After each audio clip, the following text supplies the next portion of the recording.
আজ আমি আপনাদের মেয়েদের নিয়ে এমন কিছু কথা বলবো যে কথাগুলো প্রত্যেকটা মানুষের শোনা দরকার।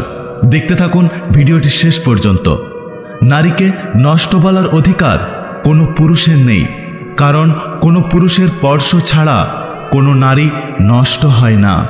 নিজে প্রেম করে গরিব ছেলেকে বিয়ে করলে শুনতে হয় বাবা মায়ের কথা না শুনে বিয়ে করেছে চরিত্রহীন কুলাঙ্গার মেয়ে।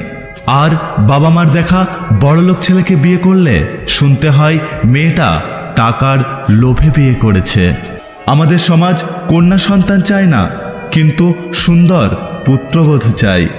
মেয়ে মানে জন্মের পরেই কালো না ফর্সা যাচাই করা হয়। বাসি ভাতের প্রশংসা সবাই করে, কিন্তু বাস্তবে খোঁজে বিরিয়ানি। তেমনি এই সমাজে কালো মেয়ের প্রশংসা সবাই করে, কিন্তু বাস্তবে খোঁজে ফর্সা রানী।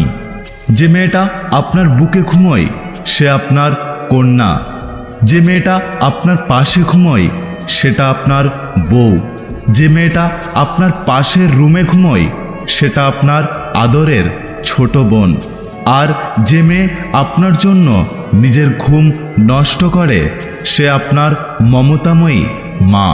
তাহলে রাস্তায় আপনার পাশ দিয়ে হেঁটে যাওয়া মেয়েটা মাল হয় কিভাবে? আপনার পাশ দিয়ে হেঁটে যাওয়া মেয়েটাও তো কারোর না কারো ভালোবাসার মানুষ, কন্যা, বউ, কারো বা আদরের ছোট বোন। তাই সবাইকে বলছি, কোনো মেয়েকে বাজে কথা বা বাজে মন্তব্য করবেন না। মেয়েদের কষ্ট বোঝা অত সহজ নয়।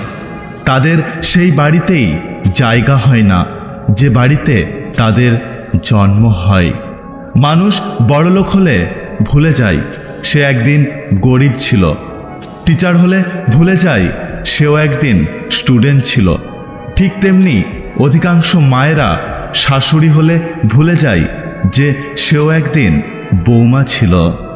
একটা মেয়ে যে বাপের বাড়িতে এত আদরে থাকতো যে সে কোনো রান্নাই করতে পারতো না, কিন্তু শ্বশুর বাড়ি গিয়ে সেরা রাঁধুনি হয়ে ওঠে।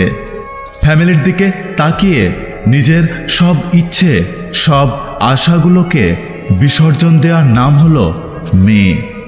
একটা মেয়ের মধ্যে সব গুণ খুঁজতে নেই, কারণ মেয়েরা লাইব্রেরিতে প্রকাশিত হওয়া কোনো গাইড নয় যে একের ভেতরে সব থাকবে।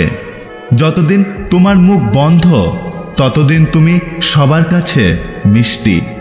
যেদিন তুমি মুখ খুলবে সেদিন থেকে তুমি সবার কাছে খারাপ হয়ে উঠবে।